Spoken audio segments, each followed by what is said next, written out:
Welcome to the point. నేను విజయ్. కులగణన SC వర్గీకరణ నివేదికలను అసెంబ్లీ ముందుంచింది తెలంగాణ ప్రభుత్వం. వివిధ రాష్ట్రాల్లో నిర్వహించిన సర్వేలను అధ్యయనం చేసి రాష్ట్రంలో 1,12,00,000 కుటుంబాల వివరాలు సేకరించామని ముఖ్యమంత్రి ప్రకటించారు. రాష్ట్రంలో తెలంగాణలో బీసీలు 46.25%, ముస్లిం మైనార్టీలో బీసీలు 10.08% ఉన్నట్లు నివేదికలో పేర్కొన్నారు. కులగణన ద్వారా బలహీన వర్గాలకు రాజకీయాల్లో న్యాయమైన వాటా కల్పించడం సాధ్యమవుతుందన్నారు. ఇదే అంశానికి సంబంధించి మనతో మాట్లాడేందుకు డాక్టర్ అంది సత్యం గారు, రాజకీయ విశ్లేషకులు మనతో ఉన్నారు. ఆయనతో మాట్లాడదాం. అంది సత్యం గారు, నమస్తే అండి. నమస్తే అండి సార్, అసెంబ్లీలో కులగణన సర్వే నివేదిక అయితే సీఎం రేవంత్ రెడ్డి అసెంబ్లీలో ప్రవేశపెట్టారు. సమగ్ర కులగణన సర్వే నివేదిక ఆధారంగా అయితే సంక్షేమ ఫలాలు అందరికీ అందుతాయంటున్నారు. బలహీన వర్గాలందరికీ కూడా న్యాయం జరుగుతుందంటున్నారు. గతంలో సర్వేలన్నీ వర్గ ప్రాతిపదికలనే ఉన్నాయి. అంటే వ్యవసాయ కూలీలు ఎంతమంది, రైతులు ఎంతమంది, చిన్న ఉపాంత రైతులు ఎంతమంది, ఇట్లా భూస్వాములు ఎంతమంది, ఇవన్నీ కూడా ఆ విధమైనటువంటి సర్వేలే ఉన్నాయి. కానీ ఆ విధమైనటువంటి సర్వేలు సరిగ్గా బాటం లెవెల్ ఉన్నటువంటి పీపుల్ని చేరటం లేదు. అందుకని ఆ సోషల్ ఆస్పెక్ట్లో కూడా, కేవలం ఎకనామిక్ ఆస్పెక్టే కాకుండా సోషల్ ఆస్పెక్ట్లో కూడా ఈ సర్వే చేయాలనేటువంటిది దేశవ్యాప్తంగా గత పార్లమెంట్ ఎలక్షన్ల సందర్భంగా పెద్ద చర్చ జరిగింది. ఆ చర్చని దరిదాపు రాహుల్ గాంధీ చర్చని ప్రారంభించండి. కాబట్టి సహజంగానే కాంగ్రెస్ ప్రభుత్వం రాహుల్ గాంధీ ఆలోచనలకు అనుగుణంగా సర్వే చేయించింది. తర్వాత ఈ సర్వే గతంలో కూడా వన్డే సర్వే, సమగ్ర సర్వేని కేసీఆర్ చేశాడు. కానీ అదేం బయట పెట్టలేదు. కర్ణాటకలో కూడా సర్వే చేశారు. అట్లనే ఇక్కడ కూడా ఈ సర్వే మిగతా రాష్ట్రాల ఎక్స్పీరియన్సెస్, తమిళనాడు, కర్ణాటక ఎక్స్పీరియన్సెస్ తీసుకొని ఇక్కడ సర్వే చేశారు. తర్వాత ముఖ్యమంత్రి ఒక ఉత్తమ్ కుమార్ రెడ్డి ఈ సర్వే కమిటీ అధ్యక్షుడు ఒక ప్రకటన కూడా చేశాడు ఇంతకుముందు మన శాసనసభలో. ఏమన్నాడంటే ప్రీ సర్వే అంటే క్వశ్చనీరు, తర్వాత కొన్ని ఎగ్జాంపుల్స్గా కొన్ని విలేజ్ల సర్వే చేసి మళ్ళీ వాటిని కరెక్ట్ చేయటం క్వశ్చన్లని, ఇట్లా శాంపుల్ సర్వేని ముందు చేసిన తర్వాత వీటన్నిటిని కూడా ఎక్స్పర్ట్స్, ఐఏఎస్ ఆఫీసర్లు వీటిని గైడ్ చేశారు.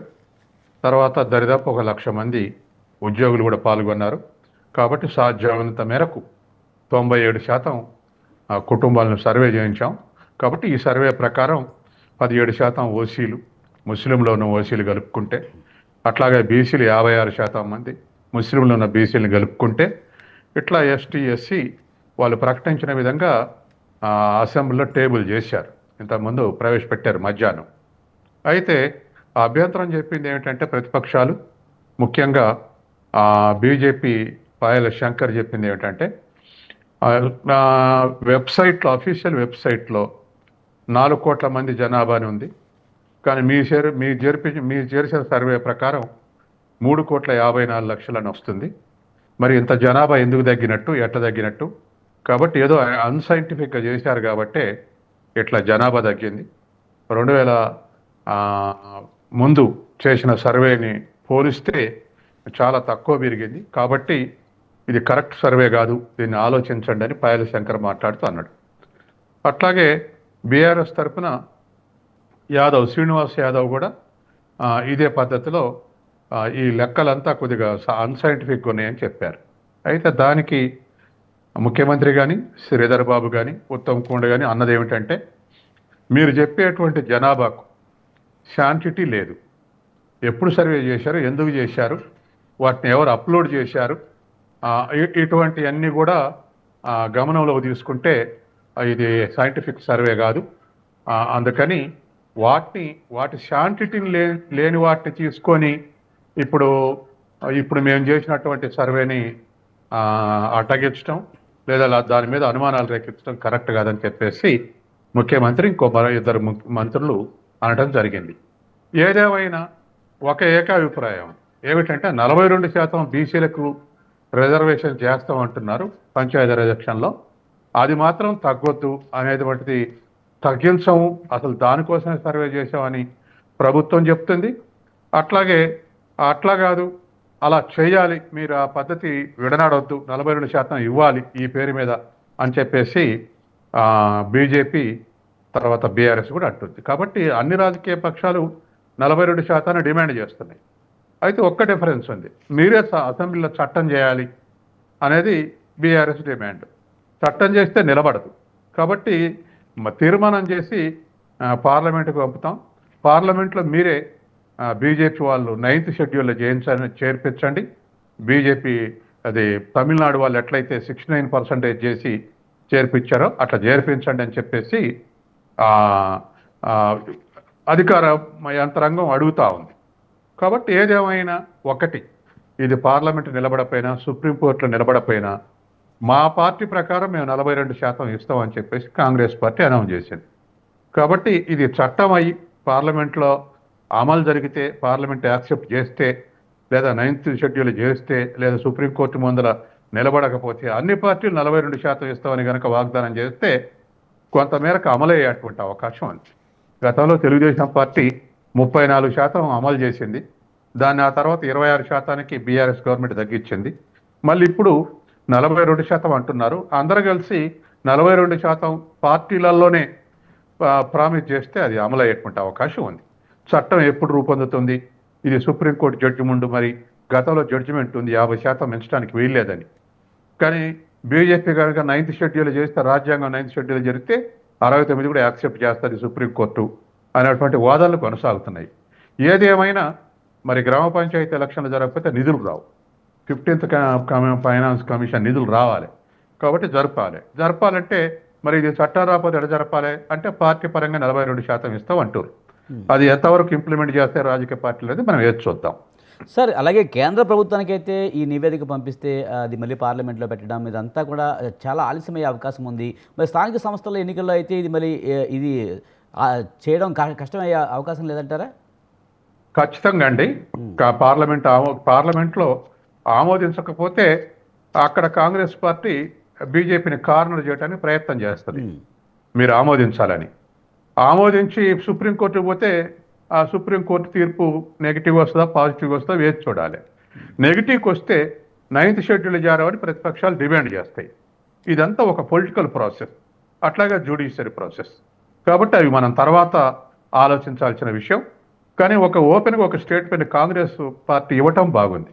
42% మా పార్టీ తరపున ఇస్తాం అంటుంది చట్టం రూపొందకపోతే. మిగతా 2 పార్టీలు కూడా మేము అట్నే ఇస్తామని అనౌన్స్ చేస్తే బీసీలకు కొంతమేరకు న్యాయం జరిగే అవకాశం ఉంది.